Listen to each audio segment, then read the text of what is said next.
어김없이 마지막 시간이 돌아왔습니다. 제일 즐겁죠, 마지막 시간이? 자, 우리 교재가 195페이지 보면 등기제도라고 해서 아주 딱 뭐 몇 가지 넣어놨는데요. 기본적인 틀만 좀 잡을 겁니다. 등기와 관련해서는. 우리 교재를 보면 등기 유효권, 그다음에 등기 청구권, 가등기 이런 내용들 한 3가지 정도가 나와 있는데요. 아까도 잠깐 말씀드렸지만 이 등기라는 게 부동산 물권 변동과 관련해서 매매와 같은 법률 행위에 의해서 물권이 변동될 때는 그 물권 변동의 효력이 발생하기 위한 요건이죠. 그렇죠? 등기해야만 효력이 생긴다 그랬고요. 판결 상속여부의 공용징수와 같은 건 법률 규정에 의해서 부동산 물권이 변동이 될 때는 등기가 필요 없지만 처분을 할 때 등기가 필요하다 그랬습니다.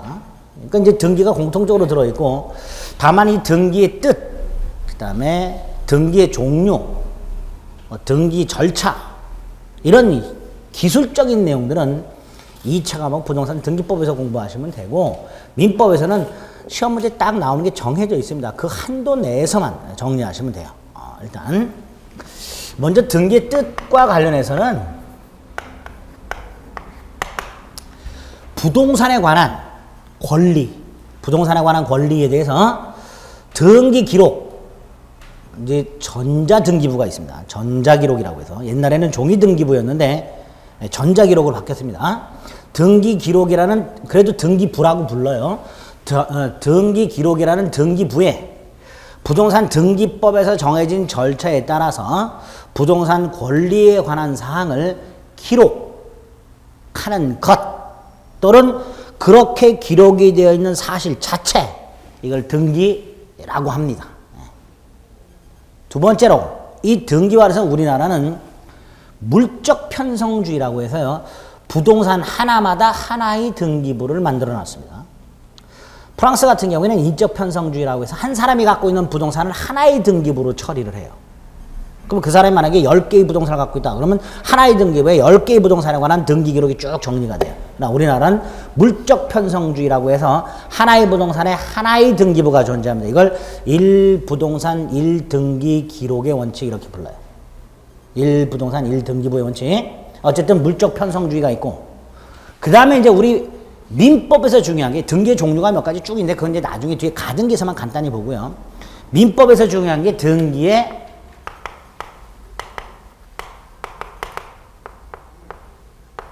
실질적으로 민법에서 등기와 관련해 다투는 것은 이 등기가 유효냐 무효냐 가지고 다투는 거예요. 등기가 유효냐 무효냐 갖고. 당연히 등기가 유효하려면 요건을 갖춰야 되는 거예요. 예를 들어서요. 갑이 갖고 있는 토지가 있었는데요. 이 토지가 을에게 등기가 넘어가 있어요. 소유권이. 근데 만약에 매매가 없어. 그럼 당연히 등기는 무효겠죠. 그렇죠? 두 번째로 갑과 을이 매매했고 등기가 넘어갔는데 을이 아니라 병의 이름으로 등기가 돼 있어요. 당연히 그것도 무효겠죠. 이렇게 등기가 되어 있다 해서 그 등기가 다 권리를 변동시키는 그런 효력이 있는 것은 아니고 별도로 유효 요건이라는 걸 갖춰야 되는 거예요. 형식적으로는 등기 사항에 대해서 모든 물건을 다 등기할 수 있는 건 아니고요. 등기할 수 있는 권리가 있어요. 이걸 등기 사항이라고 합니다. 등기 사항에 대해서 관할 등기소를 가야 돼요. 서울에 있는 부동산 물건을 부산 가서 등기해서는 안 돼요. 관할 등기소에서 아무나 등기 기록을 손댈 수 있는 게 아니고 등기관이 따로 있어요. 등기 사항에 대해서 관할 등기소에 등기관이라는 공무원이 등기 기록이라는 등기부에 부동산 등기법에서 정해져 있는 절차에 따라서 등기를 해야만 그 등기가 유효합니다. 이 기본적인 거예요.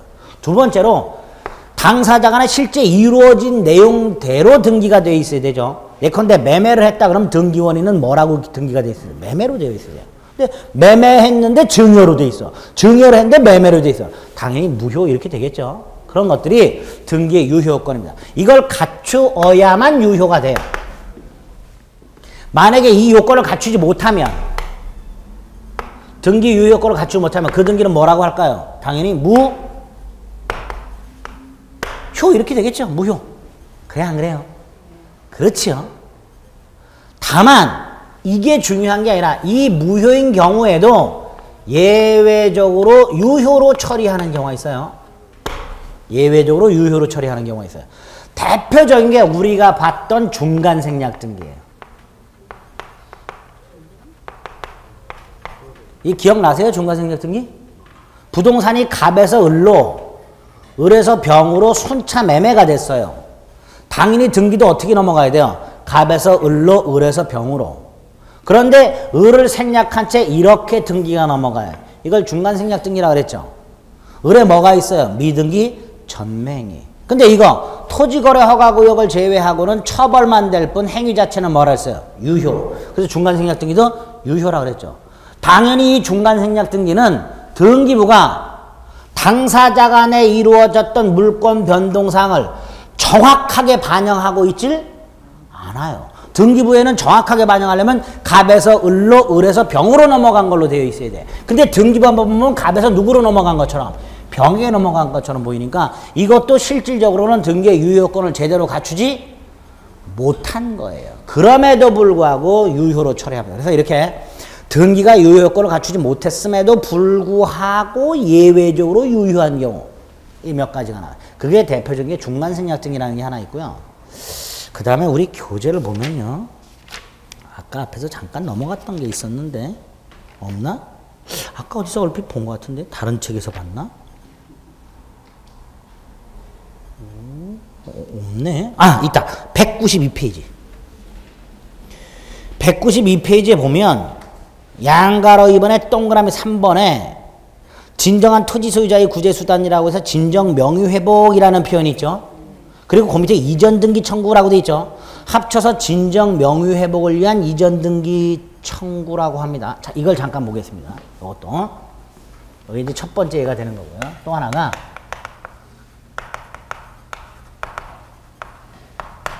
교재에 나와 있는 거니까 이제 설명을 드리는 거예요. A 토지가 있어요. 소유자가 갑으로 되어 있어요.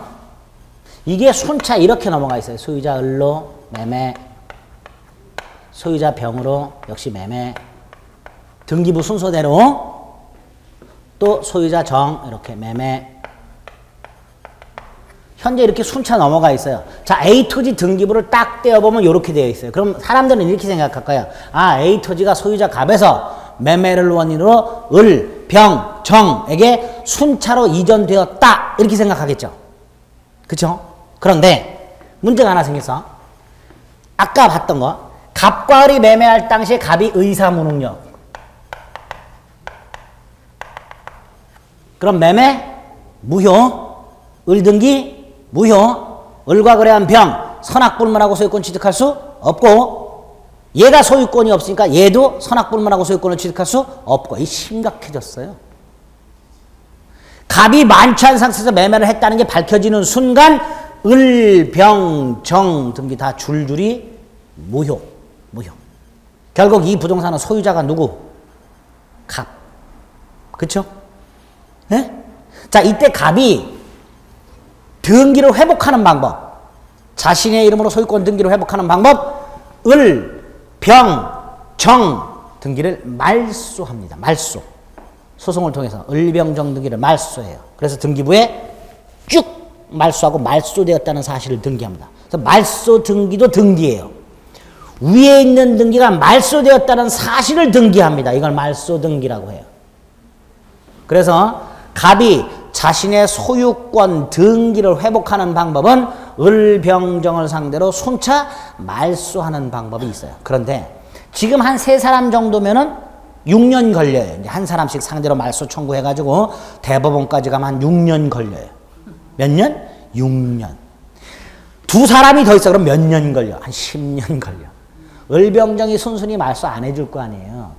대법원까지 가면 대법원까지 갈 때 보통 2년 걸린단 말이에요. 그러니까 을병정까지 가 있다면 각각 2년씩 해서 몇 년 걸려? 아, 6년 걸려. 너무 오래 걸려. 그래서 갑이라는 놈이 에라 모르겠다. 요 마지막 놈을 상대로 이전 등기를 청구했어요. 얘가. 뭘 청구했다고요? 이전 등기를 청구했어요. 그랬더니 우리 대법원이 받아줘요. 그래서 이렇게 이전 등기가 되어 있어요. 이걸 진정 명의회복을 위한 이전 등기 청구를 한 겁니다. 세 사람을 상대로 소송을 제기해야 될 걸 한 사람을 상대로 해서 한 방에 끝냈죠. 가운데 3명이 있든 30명이 있든 300명이 있든 다 무시하고 누구를 상대로? 최종 등기 명의를 상대로 이전 등기를 청구할 수 있다라고 우리 대법원이 얘기를 해요. 이걸 뭐라고 한다? 진정 명의회복을 위한 이전 등기 청구라고 해요. 그런데 이걸 허용하고 봤더니 이런 문제가 생겨요. 원래 등기부 상으로는 이 부동산은 을병정에게 넘어간 적이 있어요, 없어요? 없지요. 소유권이 을병정에게 넘어간 적이 없는 부동산이에요. 그러니까 이 등기가 원래 실체관계하고 일치하려면 말소를 해야 되는 거예요. 그렇죠? 근데 말소가 안 되고 최종 등기 명의에서 갑에게로 이전 등기가 돼 있죠. 그러면 모르고 등기부를 딱 떼어보는 사람은 뭐라고 생각할까요? 아, 이 부동산이 갑에서 을로, 을에서 병으로, 병에서 정으로 넘어갔다가 다시 갑에게 넘어갔구나 라고 생각하겠죠. 그런데 이 부동산은 실제로 넘어간 적이 있다 없다? 없는 부동산이에요. 그러면 등기부에 나타나 있는 사항과 실제 사항이 일치 불일치? 불일치하죠. 불일치하면 무효여야 되죠. 그런데도 뭘로 처리한다?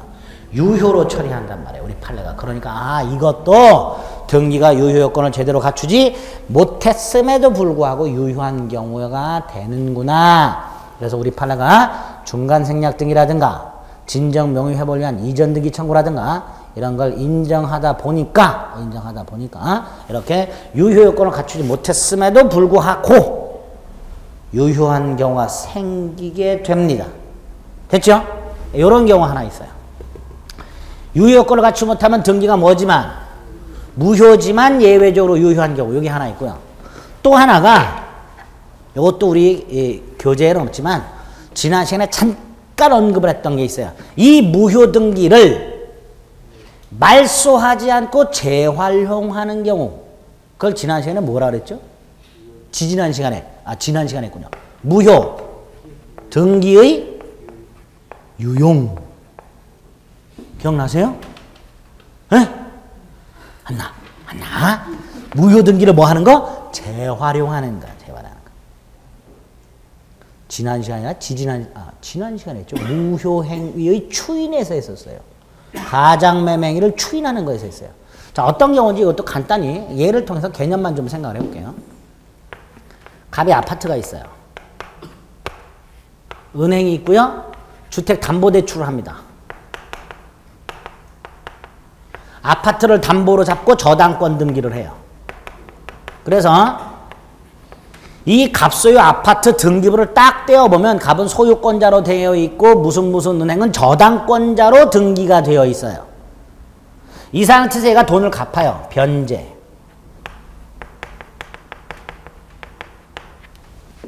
그러면 이 저당권은 소멸합니다. 돈을 갚으면 뭐가 된다고요? 저당권은 소멸해요. 다만 돈을 갚는 순간 저당권은 소멸해요. 돈을 갚는 순간 뭐는 소멸한다고요? 저당권은 소멸해요. 그런데 등기는 갚는 순간 자동으로 말소되지 않죠.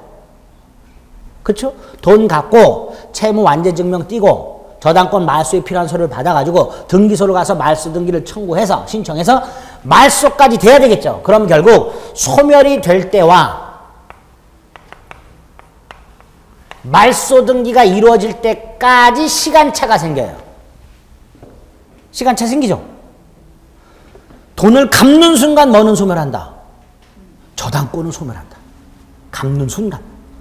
그러나 등기는 언제 말소된다? 며칠 있다가. 그렇죠?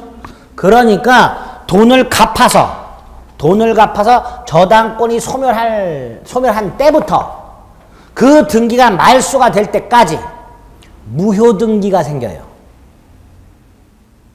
자, 요 사이에 돈을 갚아서 저당권이 소멸한 때부터 말소 등기가 이루어질 때까지 요 사이 저당권은 이미 소멸했음에도 불구하고 등기는 여전히 남아있죠.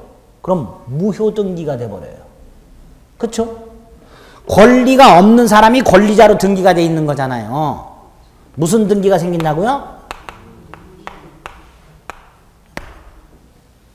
가장매매처럼 처음부터 무효등기인 경우가 있고요. 가장매매하면 처음부터 무효등기죠. 의사 무능력자가 매매를 했고 등기를 넘기면 처음부터 무효죠. 근데 이건 어때요?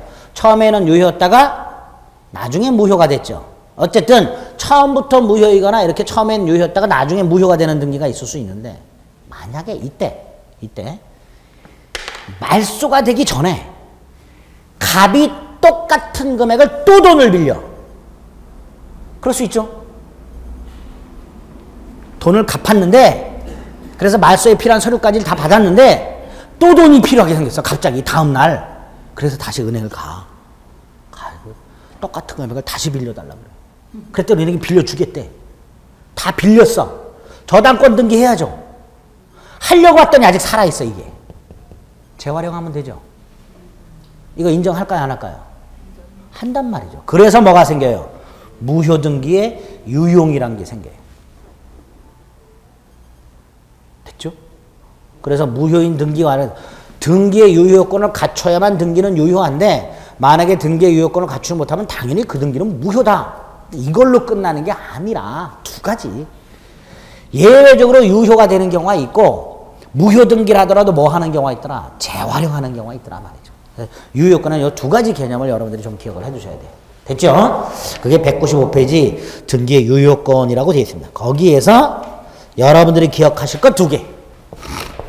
거기에 나와 있는 내용보다도 등기가 유효하려면 요건을 갖춰야 되는데 그걸 갖추지 못하면 무효등기다. 무효등기가 되었을 때 이걸 무효로 해서 무조건 말소시키는 것은 아니고 예외적으로 유효로 처리하는 경우가 있더라. 중간생략등기라는 게 있고 진정명의회복을 위한 이전등기라는 게 있더라. 개념. 그리고 무효등기를 재활용하는 경우도 있더라. 그걸 무효등기의 유용이라고 한다. 이렇게 기억하시면 돼요. 됐죠? 네, 첫 번째. 두 번째가 등기 청구권이라고 되어 있네요. 이것도 굉장히 자주 나오는 건데요.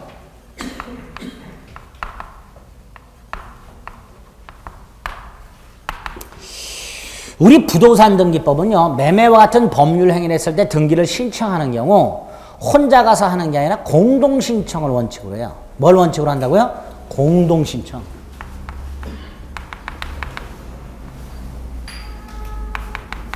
물론 예외적으로 단독 신청하는 경우도 있어요. 건물을 지었어요. 등기부 만들어야 되죠. 보존등기라고 합니다. 보존등기 신청할 땐 단독으로 해요. 토지를 상속받았어요. 상속에 의한 등기해야 되죠. 돌아가신 분을 같이 갈 수는 없죠. 단독 신청하는 거예요. 이렇게 예외적으로 단독 신청하는 경우도 있는데 원칙은 무슨 신청? 공동 신청주의를 채택하고 있어요. 그러면 각과 을이 매매를 했어.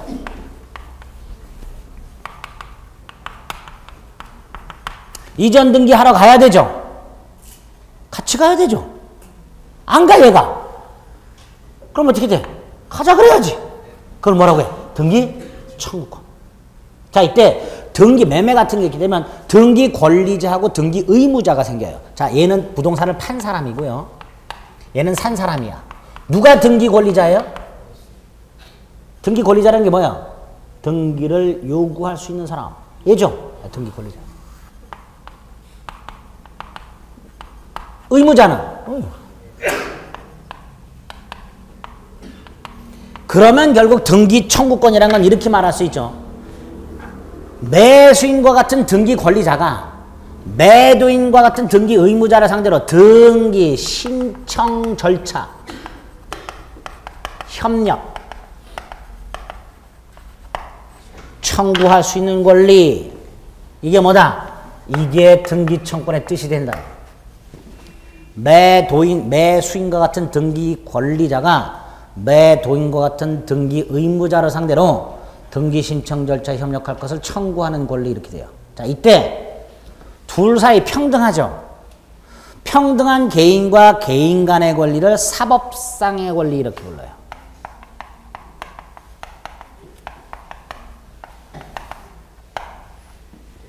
개인과 개인 간의 권리, 사법상 권리, 이렇게 불러요. 네?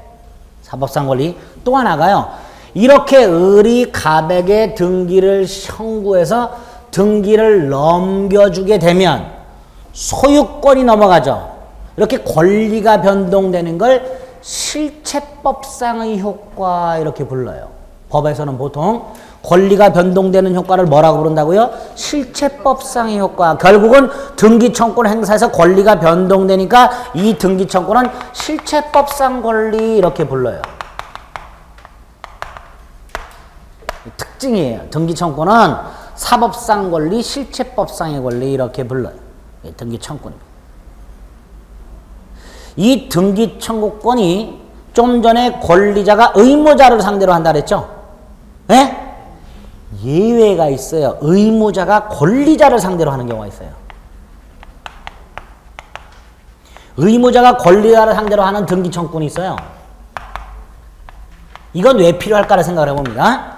갑이 을에게 부동산을 팔았어요. 5월 말일까지 등기를 넘겨가기로 했어. 안 넘겨가 이 자식이. 5월 말일까지. 왜? 우리나라 부동산과 관련된 재산세 부과 기준일이 언제예요?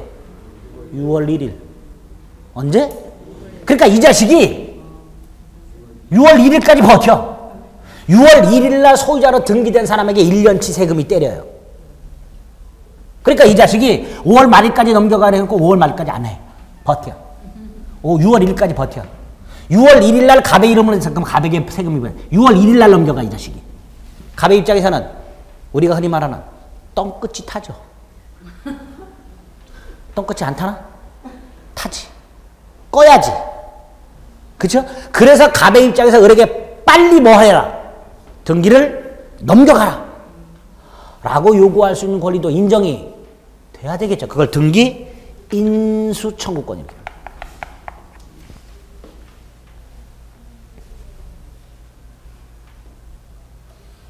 등기 수취 청구권이라고도 부르고요. 다양한 용어로 써요. 합쳐서 인취 청구권이라고도 써요. 등기 인수 청구권, 등기 수취 청구권, 등기 인취 청구권 이렇게 불러요. 이것도 등기 청구권의 일종입니다. 따라서 등기 청구권은 언제나 권리자가 의무자를 상대로 하는 것은 아니고 의무자가 권리자를 상대로 하는 등기 청구권도 있다. 똥끝이 타는 매도인 생각하시면 돼요. 네. 그 다음에 이 등기 청구권하고 구별을 해야 될 게 하나 있습니다. 등기 신청권이라는 게 있어요.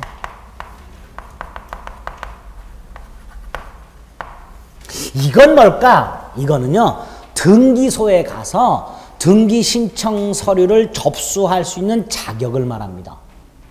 갑과 을이 매매를 했어요. 지나가던 병이 등기 신청 서류 접수하면 안 받아줘요. 신분증 요구하죠. 병이야 그럼 뉘신지 그러면 지나가던 병인데요. 그러면 가라 그래요. 개나 소나 등기 신청 서류를 접수할 수는 없고 당사자나 당사자로부터 위임받은 대리인만 신청이 되는 거예요. 그렇죠? 이렇게 등기소라는 공무소를 상대로 등기를 신청할 수 있는 자격, 이걸 뭐라고 한다? 등기 신청권 이렇게 부르는데, 이거 평등한 개인이 개인을 상대로 하는 거예요? 등기소를 상대로 하는 거예요? 등기소. 이렇게 공공기관, 국가나 지방단체와 같은 공무소를 상대로 하는 권리를 공법상 권리 이렇게 불러요. 아까 등기청구는 개인이 개인을 상대로 하는 무슨 권리라 했어요? 사법상 권리. 이거는 공법상 권리. 두 번째, 등기하는 절차는 등기 신청권 있는 자가 등기소에 와서 등기 신청 서류를 접수함으로써 그 절차가 시작이 돼요. 그렇죠?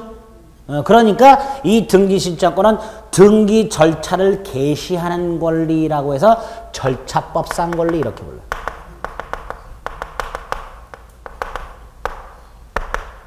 그래서 등기 청구권은 사법상의 권리, 실체법상의 권리라는 점에서 공법상의 권리, 절차법상의 권리인 뭐와 구별하자? 등기 신청권과 구별하자, 이런 말이 나오게 됩니다.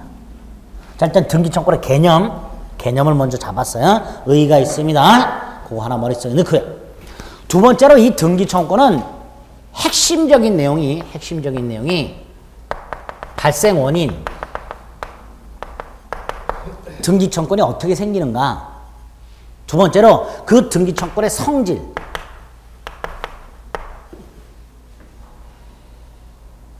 이 성질이 왜 중요하냐면요. 이 소멸시효라는 놈 때문에 그래요. 소멸시효 어디서 들어봤죠? 어디서 들어봤어요? 앞에서 취소권 할 때 했어요. 우리 민법은요. 권리자가 권리를 일정 기간 행사하지 않으면 그 권리를 소멸시키는 제도를 두고 있다 그랬어요. 두 가지가 있다 그래서 소멸시효 기간과 제척 기간. 네가 언제 했냐 그런 표정을 짓고 계세요 지금. 당연해요. 일주일 지났으니까 네가 언제 그런 얘기했냐 이런 표정을 지을 수밖에 없는데 다시 한번 반복합니다. 우리 민법은 권리자가 권리를 행사할 수 있음에도 불구하고 일정 기간 권리를 행사 안 하면 그 권리를 소멸시키는 제도. 그래서 제가 짜장면과 외상으로 먹고 1년 버티면 안 내도 된다. 이런 예까지 말씀을 드렸었어요. 그랬죠? 짜장면만 기억나 이렇게 말씀드려. 오 맞아. 그랬지. 그게 여기서 말씀이에요. 등기청구도 권리니까 등기청구를 갖고 있는 사람이 일정 기간 그 권리를 행사하지 않으면 소멸하느냐의 문제가 생기는 거예요. 에? 이 소멸하느냐 안 하느냐, 즉 등기청구이 소멸시효라는 것에 걸리냐 안 걸리냐가 성질에 따라서 달라져요. 근데 이 성질은 발생 원인에 따라서 달라져요. 그래서 등기청구를 가지고 있는 자가 등기청구를 일정 기간 행사를 안 했을 때 소멸하느냐 안 하느냐가 굉장히 중요한데 그 소멸하느냐 소멸하지 않느냐는 성질에 따라서 달라지게 되고 성질은 이것 때문에 달라지기 때문에 이 세 가지가 등기청구에서 아주 중요한 의미를 갖게 됩니다. 이때 먼저 성질이 두 가지가 있어요. 등기청구는 채권적 성질을 갖고 있는 놈이 있고요. 물권적 성질을 갖고 있는 놈이 있어요. 이때 채권적 성질을 갖고 있는 놈은 10년의 소멸시효에 걸려요. 몇 년의 소멸시효? 10년의 소멸시효. 10년의 소멸시효에 걸린다는 건 뭐예요? 10년간 행사하지 않으면 소멸한다라는 거예요. 반면에요, 물권적 성질을 갖고 있는 놈은 소멸시효에 걸리지 않는다라고 보통 얘기해요. 특히 소유권에 터잡은 거. 그런데 요거 잘 보세요. 물권적 등기청구권. 아까 봤던 등기자를 쏙 빼면 뭐가 되는 거예요? 물권적 청구권이 되는 거예요. 그렇죠? 아까 물권적 청구권 봤죠? 쉽게 말하면 내 땅인데 남의 이름으로 되어 있어. 그럼 내 땅이니까 내 이름으로 등기 넘겨달라고 요구할 수 있어야 되죠. 그걸 물권적 등기 청구권 이렇게 부르는 거예요. 내 물건 동산을 가져가면 돌려달라고 하는 거고 부동산은 등기를 만약에 가져갔다 그러면 등기 돌려달라고 하는 거고 이게 물권적 청구권의 내용이 되는 거예요. 그 등기 청구권 중에서 무슨 성질을 갖고 있는 게 있다? 물권적 성질을 가지고 있는 게 있다. 이 구별은 이렇게 합니다. 발생 원인. 채권적인 놈은 매매와 같은 법률 행위를 통해 생겨요. 뭘 통해 생긴다고요? 법률 행위. 그럼 대표적인 채권적 청구권이 뭐가 있을까요? 매수인의 이전 등기 청구권이 있을 거예요.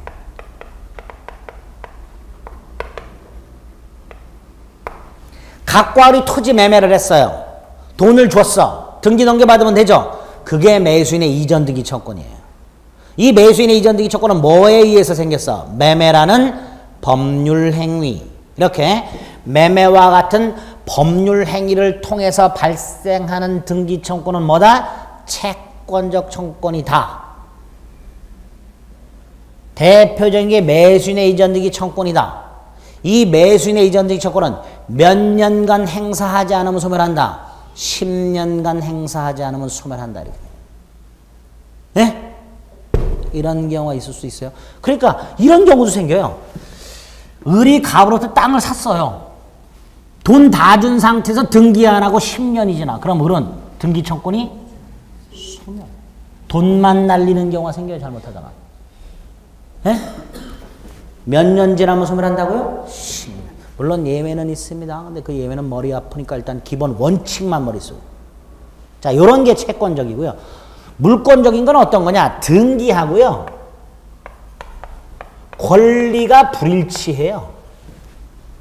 이걸 일치시키기 위한 등기청권이 있어요. 일치시키기 위한 등기청권. 대표적인 게 무슨 말소 등기청권이라는 게 있어요.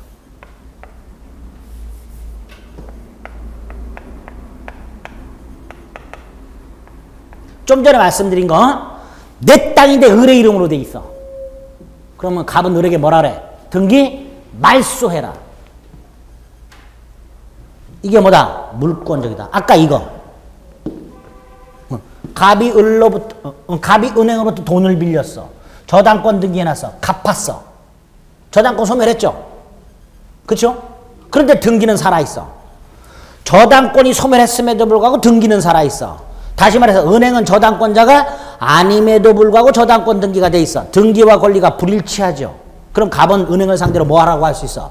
저당권 등기, 말소 등기 청구. 이런 게 뭐다? 물권적이다. 법률 행위를 통해서 생기는 등기 청구는 채권적이고 등기와 권리가 불일치할 때 그걸 일치시키 생산하는 등기 청구는 뭐다? 물권적이다. 그래서 대부분의 말소 등기 청구권은 물권적이라고 생각하시면 돼요. 대부분의 이전 등기 청구는 채권적이라고 생각하시면 돼요. 단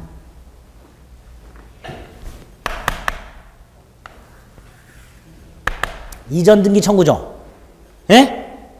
채권적이어야 되죠. 물권적이야. 왜? 아까도 말씀드렸지. 이 경우에 소유자는 누구? 갑. 등기는 누구한테? 정. 불일치하죠. 이걸 일치시키기 위해서 갑이 정을 상대로 뭘 한다 그랬어요?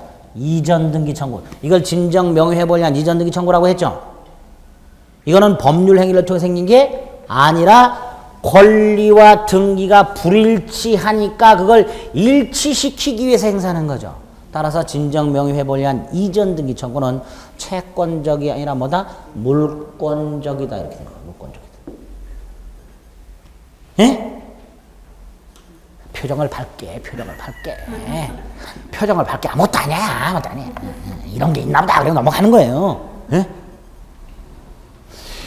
야, 이게 중요하냐? 아, 중요해요. 다음 중 등기 청구의 성질이 다른 것은 이렇게.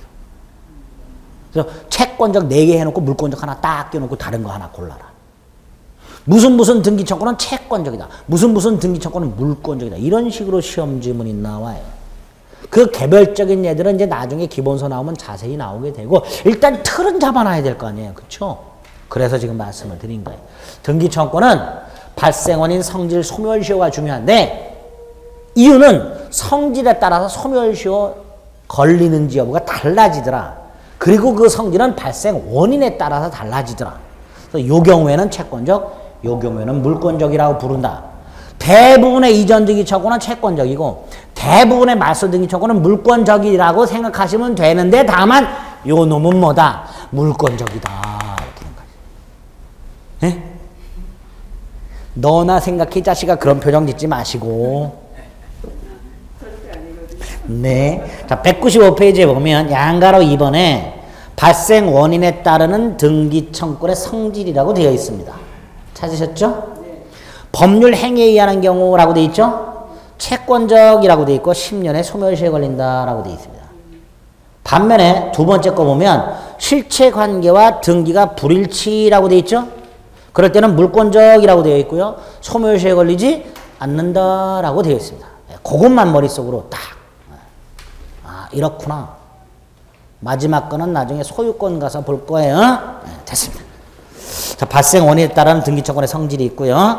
다음 페이지 등기청구의 양도 방법이 있고 등기청구의 소멸시효로 소멸하는가 뭐 이런 것들이 있는데 이건 아까도 말씀드렸듯이 지금 모르셔도 됩니다. 말씀드렸던 거 그 정도. 요 정도만 머릿속으로 딱 틀을 잡아두세요. 됐죠? 됐다고 해주세요. 자, 이제 마지막으로 우리 교재 보면 가등기라는 게 나와 있습니다. 가등기. 어렵죠, 가등기? 네. 어려운데 거의 매년 나와요. 매년 나옵니다. 가등기. 자, 등기의 종류와 관련된 건데. 자, 우리 가등기를 보기 전에 먼저 이런 거 한번 생각을 해보죠. 갑하고 을이요. 용인에 있는 이 랜드를 놀러 갔어요. 이 랜드. 뭐 있죠? 옛날에는 자연농원이라 그랬었는데. 그쵸? 영인 자연농원 그랬잖아요. 근데 어느 날부터 에버랜드로 바뀌었어요? 어릴 때는 자연농원으로 다녔었는데. 동물도 지금보다 좀 없었죠. 사파리는 있었어, 그때. 제가 사파리를 되게 좋아해요. 동물을 되게 좋아해서 서울대공원에 있는 동물원도 자주 가고, 에버랜드 가더라도 뭐 놀이기구는 잘 안 타고 사파리를 주로 이렇게. 곰 사자 이런 거 되게 좋아해요. 자, 어쨌든 각과 을이요. 저처럼 사파리를 좋아해.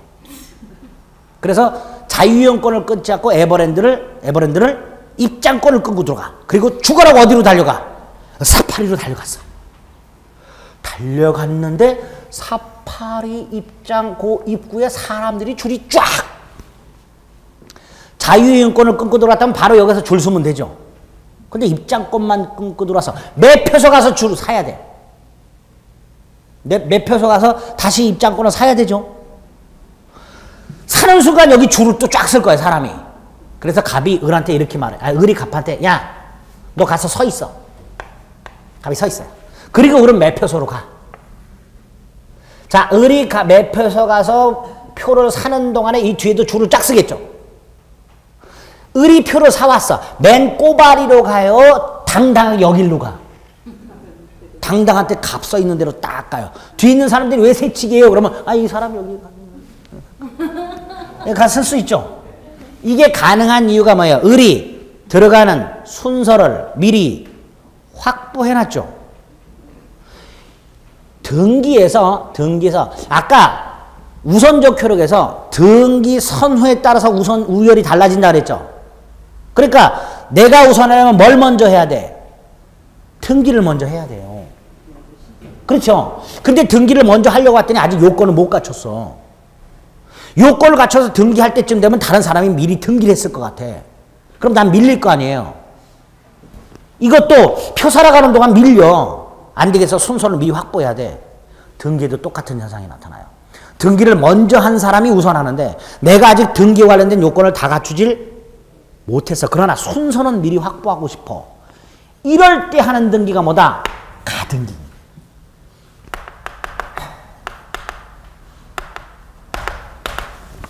등기에 뭘 확보하기 위해서? 순위를 확보하기 위해서 이루어지는 등기를 뭐라고 한다? 가등기 이렇게 불러요. 예를 들어 봅니다. 자, 요 놈이 가등기예요. 에버랜드 생각하시면 돼. 순서 확보. 순서 확보.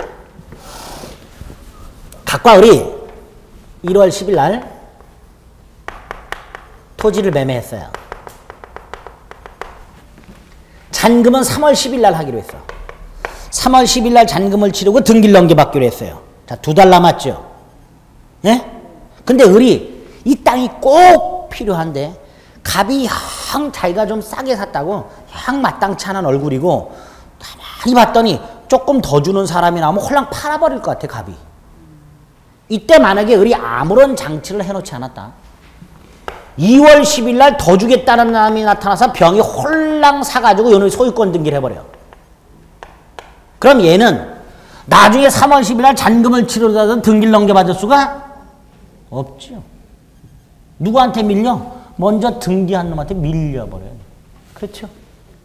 그러니까 을의 입장에서는 등기는 언제 하지만 3월 10일 날 하게 되겠지만 뭘 확보하고 싶은 생각이 들어요?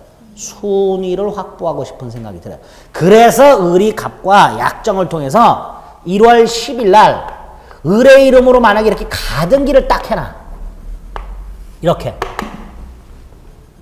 을의 이름으로 가등기를 해놓으면 나중에 갑이 더 비싸게 주겠다는 병이 나타나서 팔아먹고 등기를 넘겨준 상태에서 을이 3월 10일 날 가등기에 터져봐 이루어지는 등기를 본등기로 하게 되는데 이 본등기를 딱 하게 되면 순서가 언제로? 1월 10일로 거슬러 올라가 버려요. 거슬러 올라가는 걸 소급이라고 해요. 소급. 그럼 결국 을은 누구보다 먼저 등기한 게 된 거예요. 병보다. 그래서 이 병등기가 말소가 돼버려요. 그럼 누가 소유권을 취득하게 돼? 을이. 이런 기능을 하는 게 뭐다? 가등기다. 뜻이 있어요. 지금 을이 가등기 할 당시에 1월 10일 날 이전 등기 청권이 있어요, 없어요?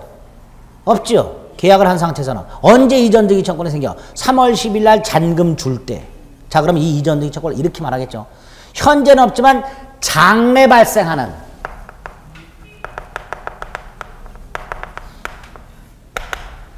이전 등기 청권이죠.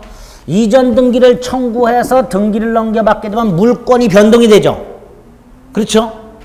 그러면 이전 등기 청구를 이렇게 말할 수 있죠. 물권을 변동시키는 청구권이라고 말할 수 있죠. 네? 그래서 그게 현재 있다 없다? 없다. 장래 발생하는 물권을 변동시키는 청구권. 현재는 없고 장래 발생하는 물권을 변동시키는 청구권의 뭐를 확보할 목적으로? 순위를 미리 확보할 목적으로 이루어진 등기를 뭐라고 한다? 가등기. 예? 이때 이 미리 확보를 보전이라고도 해요. 미리 확보를 뭐라고 한다고요? 보전. 그래서 장래 발생하는 물권을 변동시키는 청구권의 순위를 보전할 목적으로 하는 등기를 뭐라고 한다? 가등기. 그래서 보통 가등기가 되어 있는 부동산을 사면 안 돼요. 가등기가 되어 있는 부동산을 샀다가 이런 꼬라지가 생겨요. 잘못하다가. 당하는 경우가 생겨요. 그래도 사는 사람이 있어. 왜? 실질적으로 이 가등기는요. 가장매매 허위 표시인 경우가 굉장히 많아요. 네? 실제로 이 가등기는 허위 표시 형태로 이루어지는 경우가 굉장히 많아요. 누구의 이름을? 을의 돈으로 사. 을의 돈으로 사는데 누구 이름으로 해놔? 갑의 이름으로. 그리고 누구 이름으로 가등기를 해놔? 을의 이름으로. 이런 경우도 굉장히 많아요. 또 갑이 샀는데 채권자가 자꾸 경매하려고 그래. 그래서 동생이나 친척 이름으로 가등기 해놓는 경우도 많아요. 어쨌든 이렇게 만들어 놓은 이 취지는 그게 아닌데 하여튼 약간 반사의 질서는 아니지만 허위 표시 목적으로 활용되는 경우가 굉장히 많습니다. 그건 이제 나중에 보고 일단 가등기 자체는 어떤 목적으로 만들어졌다? 장래 발생하는 물권을 변동시키는 청구권의 순위를 미리 확보할 목적으로 해놨다. 자, 그러면 이렇게 가등기가 되어 있을 때 가등기는 가등기만 되어 있을 때 하고 본등기까지 했을 때가 완전히 다르죠. 다르잖아요. 가등기만 되어 있는 상태하고 가등기 타자가 뭐까지 했을 때 본등기까지 했을 때 을의 힘의 차이가 달라져요. 그래서 가등기의 효력이라는 게 문제가 되는데 가등기의 효력을 생각할 때는 당연히 가등기만 되어 있는 상태, 즉 본등기하기 전과 본등기한 후로 나눠서 효력을 따지게 됩니다.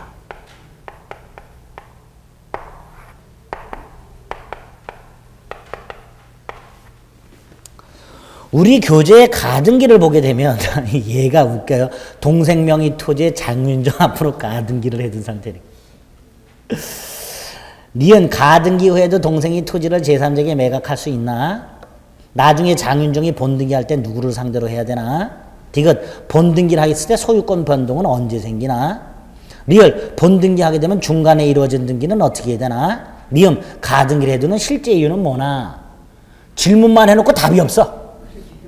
그렇죠? 그 질문 중에서 기억을 뺀 나머지에 대한 답을 지금 해드릴게요. 이제 듣기만 하세요. 나중에 기본서에 다 있으니까 쓸 것도 없고 편하게 나가는 순간 다 잊어버린다 그랬어요. 그렇죠? 그러니까 듣기만. 자, 먼저 가등기 효력 중에서 본등기 하기 전, 이 본등기 하기 전에는 일단 기본적으로 우리 대법원이 이게 없다 그래요.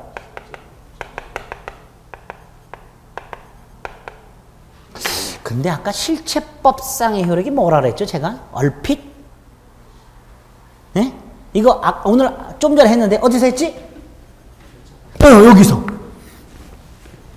여기서 실체법상 등기청구권이 실체법상의 권리라 그랬죠? 그래서 실체법상의 권리를 설명드리기 전에 실체법상의 효력이라는 게 뭔지를 말씀드려서 뭐라 그랬죠? 권리변동.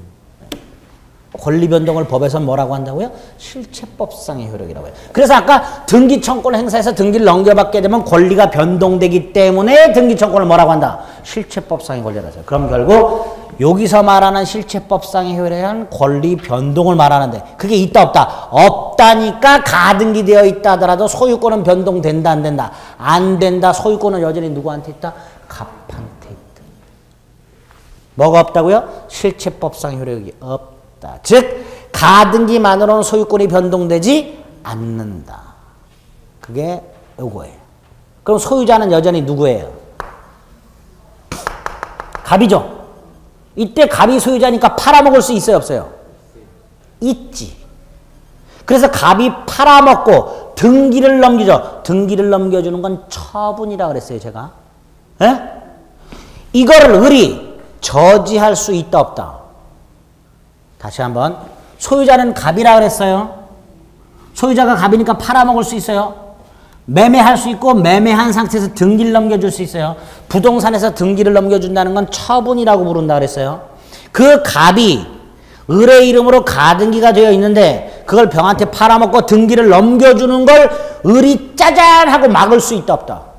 없다. 처분 저지효가 없다 그래요.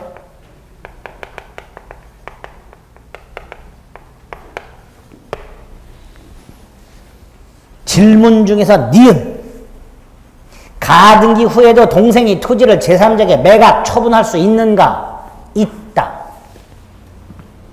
을의 이름으로 가등기가 되어 있는 상태에서 갑이 처분하는 것을 을이 막을 수 있다 없다? 없다. 그래서 가등기에는 무슨 효력이 없다?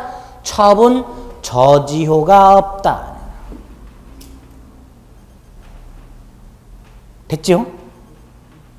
실체법상의 효력이 없기 때문에 갑이 여전히 소유자고 그래서 갑은 얼마든지 다른 사람에게 팔아먹을 수 있고 그걸 을이 막을 수가 없다. 그 다음에 이 상태에서 얘가 열받죠. 그렇죠? 갑한테 가서 따지라 했더니 갑은 잠수 탔어. 병을 찾아가서 뭐라고 얘기해요? 내가 산 걸 왜 중간에 새치기 했냐?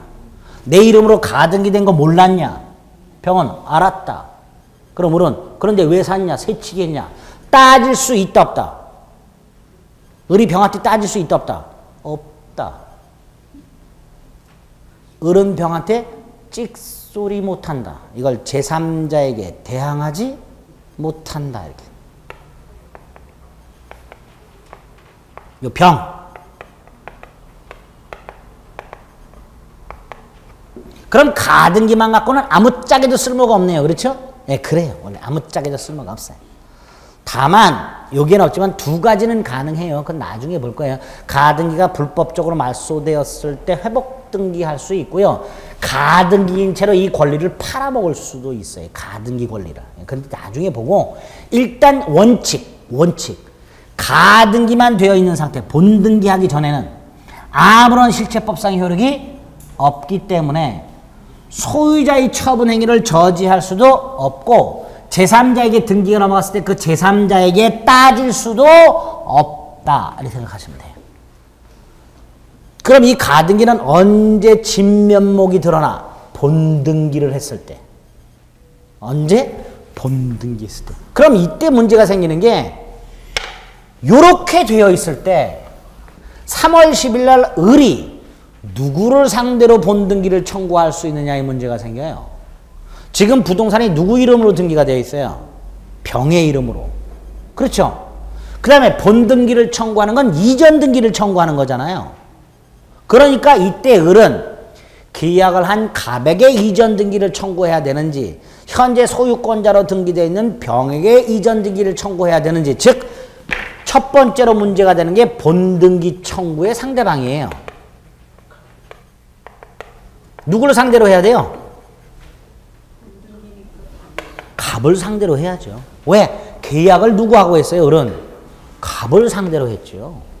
현재 등기 명의인이 병으로 되어 있다 하더라도 을은 병과 계약을 한 적이 없기 때문에 당연히 병을 상대로 본등기를 청구하는 게 아니라 갑을 상대로 하게 됩니다. 이걸 이렇게 말해요. 우리 대법원이 설령 가등기 후 여기 보세요. 여기 보세요. 가등기 후 제3자에게로 이전 등기가 되었다 하더라도 가등기에 터잡은 본등기는 가등기 당시 등기명의인을 상대로 본등기를 청구한다. 이게 제3자를 상대로 한다고 여러 번 지문으로 나왔어요. 여기 대단히 중요해요. 본등기 청구의 상대방은 누구라고요? 갑. 제3자가 아니라 갑. 가등기 당시 등기명의인을 상대로 본등기를 청구합니다. 여기까지 됐죠? 그 다음에 그럼 이렇게 을 이름으로 가등기가 되어 있고 중간에 소유자가 병으로 바뀌었어요. 그리고 을 이름으로 본등기가 됐어요. 이렇게. 누구를 상대로 본등기를 청구하여? 갑을 상대로 본등기를 청구하여 을 이름으로 본등기가 딱 됐어. 본등기가 되면 본등기에 뭐가? 순위가 어떻게 돼? 소급. 순위가 소급을 해요. 순위. 순위라는 건 순서를 말해요. 그러면 이 부동산에 대해서 소유자로 등기가 누가 먼저 된 거예요? 을이에요? 병이에요? 누가 먼저 된 걸로 보는 거예요? 소유권 등기를.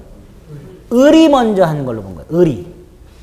순위가 언제로 소급하니까 가등기한테로 순위가 소급하다 보니까 을하고 병 중에서 누가 먼저 소유권을 등기한 걸로 보겠다는 거예요. 을이. 그러면 하나의 부동산의 소유권자로 등기된 사람이 두 사람인데 순서에 따라서 우열을 판단한다 그랬죠. 누가 먼저 했다? 을이 먼저 했다. 을이 우선한다. 따라서 병등기는 말소된다 그랬죠. 이 말소를 등기관이 누가 등기 말소해 주세요 청구하지 않더라도 본등기를 한 등기관이 직권 말소 알아서 말소를 해줘요. 이렇게 말소하니까 병이 뚜껑 열리죠. 할 수 없어요. 통지해줘요. 등기관이 병한테 전화하는 건 아니지만 통지서를 보내지만 병등기 네 등기 말소됐다 통지하도록 하고 있어요. 이렇게 말합니다. 가등기와 본등기 사이에 제3자 등기가 이루어진 경우 이렇게 말하죠. 가등기와 본등기 사이에 제3자 등기가 이루어진 경우에 이 제3자 등기는 직권으로 말소된다. 자, 리을 본등기를 하게 되면 중간에 이루어진 등기는 이렇게 돼 있죠. 뭐라고 하면 돼? 직권 말소 그러면 되네. 가등기와 본등기 사이에 이루어진 중간 생략 등기는 이렇게 돼 있죠. 뭐라고 하면 돼? 직권 말소. 그 다음에 그 위에 니은의 두 번째 거 나중에 장윤정이 본등기할 때 상대방은 동생 이렇게 돼. 동생 토지에 장윤정 앞으로 가등기가 돼 있다 그랬잖아요. 우리 얘를 보면 얘가 동생이야. 얘가 장윤정이고 니은에 나중에 장윤정이 본등기를 할 때 상대방은 누구다? 동생.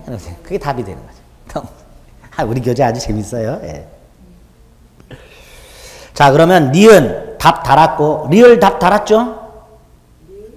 예, 니은 두 개 답 달았고 리을 답 달았어요. 디귿이 문제예요. 본등기 시의 물권 변동은 언제 생기나? 자, 아까 1월 10일 날 을은 가등기 했고요. 3월 10일 날 본등기를 했어요. 본등기 하게 되면 순위가 1월 10일로 소급하죠. 자, 을은 소유권을 언제 취득하느냐의 문제가 생겨요. 1월 10일 날 취득할까요? 3월 10일 날 취득할까요? 3월 10일 날 취득해요, 소유권은. 왜? 186조에서 뭐라고 해놨어요? 물권을 변동하려면 등기하라 그랬어요. 그때의 등기는 가등기가 아니라 뭘 말하는 거예요? 본등기를 말하는 거예요. 그러니까 얘는 소유권을 요때부터 취득하는 거예요. 세금 관계에서 엄청난 차이가 있죠. 만약에 요때 세금이 부과됐다. 누가 내야 돼? 병이 내야 돼. 소급한다 그러면 누가 내야 돼? 을이 내야 돼. 무슨 말인지 아시겠죠? 그래서 아주 웃긴 결과가 돼요. 어떤 결과가 생기냐면 요 병에게 소유권 등기가 된 때부터 본등기를 의리하여 병등기가 말소될 때까지 요 사이 요 지금 화살표가 되어 있는 요 사이 병에게 소유권이 등기가 된 때부터 을이 본등기에서 병등기가 말소될 때까지 요 사이는 이 토지 소유자가 누구? 병.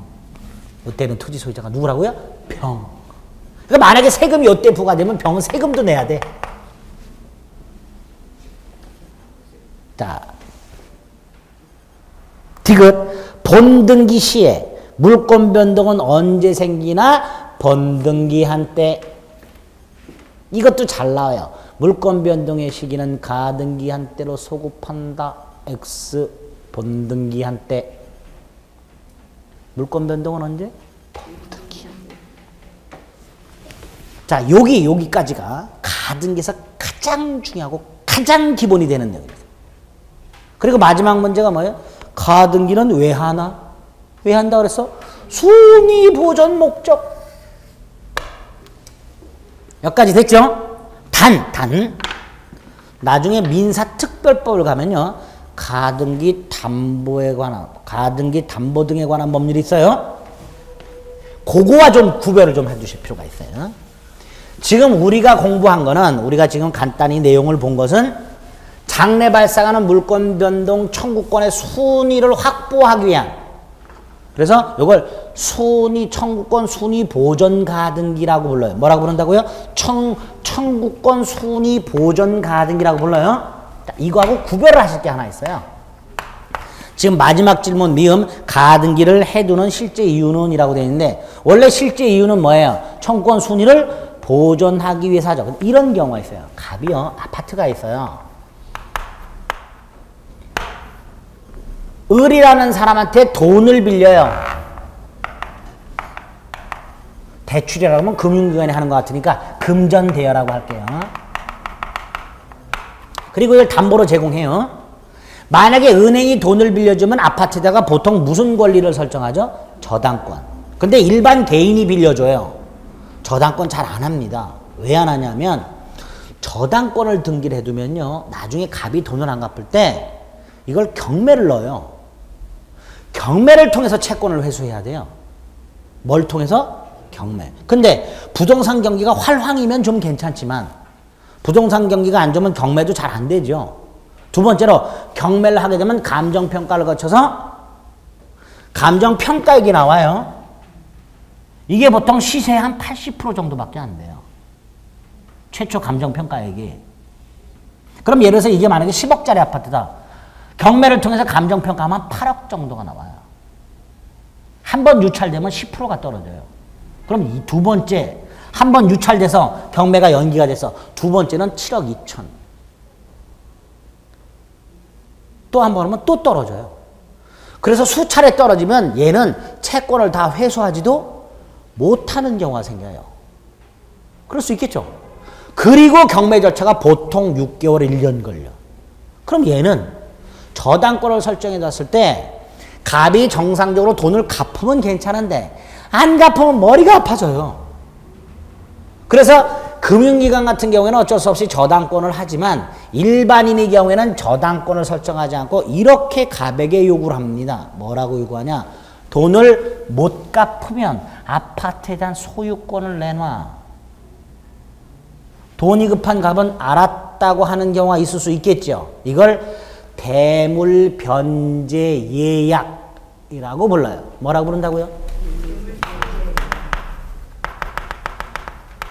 큰 물건 변제 예약이 아니라 대신 다른 물건으로 갚겠다라는 예약을 해요. 근데 이 예약만 갖고는 을이 불안해요. 을이 이렇게 갑니다. 좋다.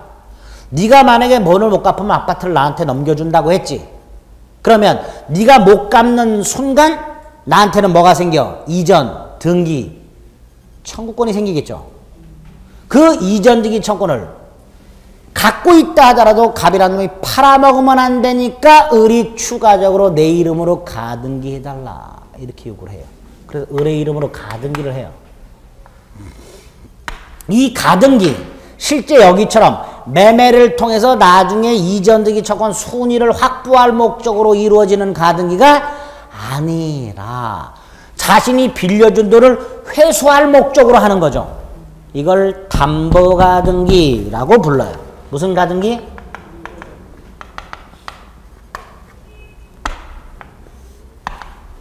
그럼 결국 이 가등기는 목적이 왼쪽에 있는 것처럼 청권순위 보전을 위한 가등기가 아니라 자신이 돈을 빌려준 채권을 확보할 목적이죠. 그 채권 확보를 담보라고 해요. 채권 확보를 뭐라고 한다고요? 담보. 그 목적으로 이루어졌죠. 이걸 담보가등기라고 불러요. 이 담보가등기는 왼쪽에 있는 청권순위 보전가등기와는 전혀 다르죠. 그런데 등기부상으로는 똑같아요. 등기부상으로는 뭐라고요? 똑같아. 그러니까 토지 등기부를 딱 떼어봤는데 의뢰 이름으로 가등기가 됐다 고민해야 돼. 이게 청권순위 보전가등기인지 담보가등기인지. 구별을 어떻게 할까요? 못해. 우린 못해. 나중에 경매가 됐을 때 경매 법원에 의해서 구별이 됩니다. 일반인들은 등기부만 갖고 구별할 수 있다 없다? 없다. 등기부만 갖고 구별 못해. 그러면 못하니까 우리는 구별할 필요가 없어. 구별할 필요가 없어. 다만 이런 경우가 있을 수 있더라. 그래서 미음 가등기를 해두는 실제 이유 2개. 청권 순위 보전 목적이 원칙이고 무슨 목적도 있다. 채권 담보 목적도 있더라. 이렇게 됩니다. 그리고 요거는 나중에 가등기 담보 등에 관한 법률 우리 교재에 있나 모르겠네. 특별법도 내용이 있었던 것 같은데 없군요. 주택임대차보호법하고 상가건물임대차보호법만 있군요. 나중에 이제 기본서가 나오게 되면 민사특별법 중에서 가등기 담보 등에 관한 법률에서 이건 자세히 보게 됩니다. 근데 그 전에 미리 아하 이런 담보 가등이란 것도 있구나 이렇게 생각하죠. 됐지요? 네. 여기까지가 입문서에 나와 있는 물권법 총론의 내용이 됩니다. 점유권까지 하려고 그랬는데 떠들다 보니까 딱 총론까지만 했네. 괜찮아. 여기까지만 했어. 자, 오늘도 많은 내용을 떠들었습니다. 머리가 점점 터질 듯이 아파와요. 복습 한번 밀리기 시작하면 나중에 굉장히 많이 밀립니다. 나중에 버거워질 수 있으니까 아까 말씀드린 대로 귀가하셔서 또는 주말에 복습만 좀 하고 오세요. 아시겠죠? 힘들더라도 한 6개월 정도만 버티면 여러분들 민법의 달인까지는 아니더라도 합격할 수 있을 정도의 실력은 쌓게 됩니다. 아시겠죠? 네, 여기까지 하겠습니다. 수고하셨습니다.